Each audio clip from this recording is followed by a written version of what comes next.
Bismillahirrahmanirrahim. Assalamualaikum warahmatullahi wabarakatuh. Perkenalkan, nama saya Ilham Arifandi. Saya bertugas sebagai moderator dari kelompok 6 yang akan membahas tentang materi dari ilmu pendidikan. Dan izinkan saya untuk memperkenalkan pemateri kami dari kelompok 6. Yang pertama ada Mbak Danica Ignasia, yang kedua ada Mbak Korinah, yang ketiga adalah saya sendiri. Untuk pemateri pertama yaitu landasan pendidikan yang akan disampaikan oleh Mbak Danica Ignasia. Atas waktunya dipersilahkan. Assalamualaikum warahmatullahi wabarakatuh. Waalaikumsalam warahmatullahi wabarakatuh. Perkenalkan, nama saya Danica Ignasia. Di sini saya sebagai presentator dari kelompok 5. Dan saya akan menjelaskan materi tentang landasan pendidikan. Pengertian landasan pendidikan terdiri dari dua kata, yaitu landasan dan pendidikan. Landasan sendiri mempunyai arti fondasi atau dasar tempat berpijaknya sesuatu.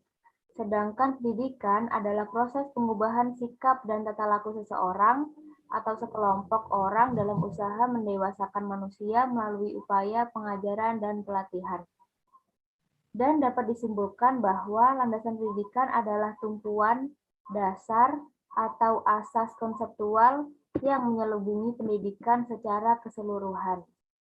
Biasanya, yang dibahas terkait dengan landasan pendidikan ini adalah hakikat manusia sebagai makhluk pembelajar, situasi, proses, perubahan sosial, aliran pelaksanaan, hingga permasalahan pendidikan. Landasan pendidikan mempunyai fungsi yaitu berkenan dengan berbagai asumsi yang bersifat umum tentang pendidikan yang harus dipilih dan diadopsi oleh tenaga kependidikan, sehingga menjadi cara pandang dan bersikap dalam rangka melaksanakan tugasnya.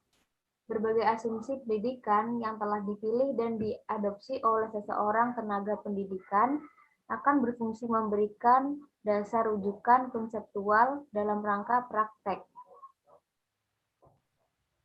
dan studi pendidikan yang dilaksanakannya. Dengan kata lain, fungsi landasan pendidikan sebagai dasar pijakan atau titik tolak praktek pendidikan atau studi pendidikan. Yang ketiga adalah tujuan landasan pendidikan. Tujuan landasan pendidikan adalah pendidikan menjadi hak seluruh manusia tanpa syarat apapun, pemerataan pendidikan baik dari segi kuantitas maupun kualitas bagi seluruh umat manusia. Terjaganya hak pendidikan bagi seluruh kalangan tanpa terkecuali. Dan yang terakhir adalah pendidikan berfungsi sebagaimana mestinya, yakni memajukan dan membantu manusia untuk tidak disalahgunakan pada hal yang negatif. Dan yang terakhir adalah jenis-jenis landasan pendidikan. Jenis landasan pendidikan ini ada 4. Yang pertama adalah landasan religius pendidikan, landasan filosofis pendidikan, landasan ilmiah atau faktual pendidikan, dan yang terakhir adalah landasan yuridis pendidikan. Sekian dari saya. Kembali ke moderator. Terima kasih.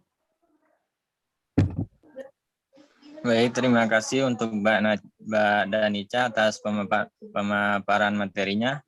Kemudian dilanjutkan dengan materi kedua, yaitu aliran pendidikan yang akan dibawakan oleh Mbak Korinah. Atas waktunya dipersilahkan. Baik, terima kasih kepada moderator. Di sini saya selaku pemateri kedua ingin menjelaskan tentang aliran-aliran dalam pendidikan. Aliran-aliran pendidikan adalah pemikiran-pemikiran yang membawa pembaharuan dalam dunia pendidikan.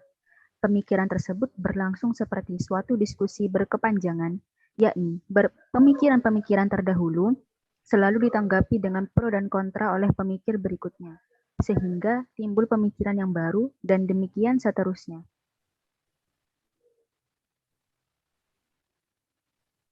Aliran-aliran pendidikan telah dimulai sejak awal hidup manusia, karena setiap kelompok manusia selalu dihadapkan dengan generasi muda, keturunannya yang memerlukan pendidikan yang lebih baik dari orang tuanya.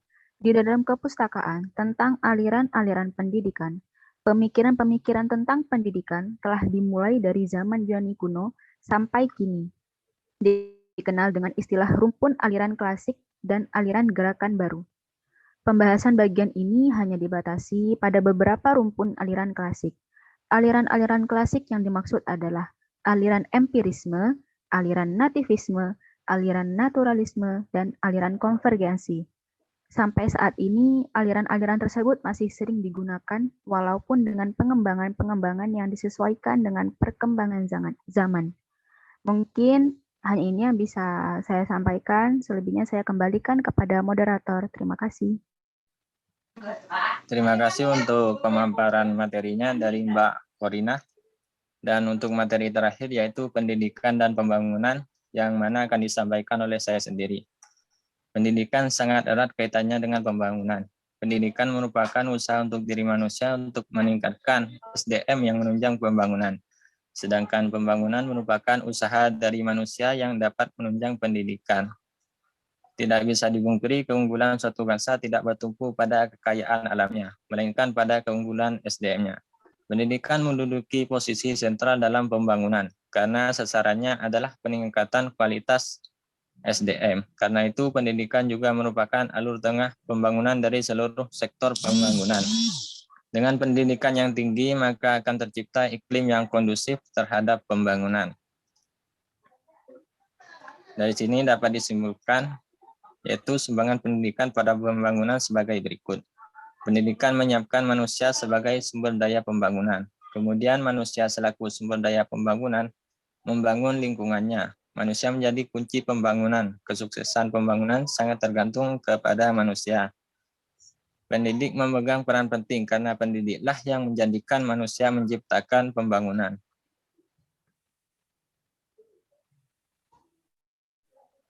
Jadi pendidikan sangat erat kaitannya dengan pembangunan. Manusia dipandang sebagai subjek pembangunan karena ia dengan segenap kemampuannya menggarap lingkungannya secara dinamis dan kreatif, baik terhadap sarana lingkungan alam maupun lingkungan sosial atau spiritual, yang lazimnya disebut pembangunan. Bisa disimpulkan pendidikan lebih mengarah kepada diri manusia, sedangkan pembangunan lebih mengarah kepada luar manusia, yaitu lingkungan alam maupun lingkungan sosial atau spiritual. Pendidikan merupakan jalan menuju kesejahteraan sosial dan kemajuan ekonomi, sedangkan kegagalan dalam pembangunan pendidikan akan mengakibatkan problem dalam masyarakat maupun bangsa. Sekian saja dari kami kelompok 6, dan untuk sesi tanya jawab akan dilanjutkan di grup WhatsApp. See you next time. Assalamualaikum warahmatullahi wabarakatuh.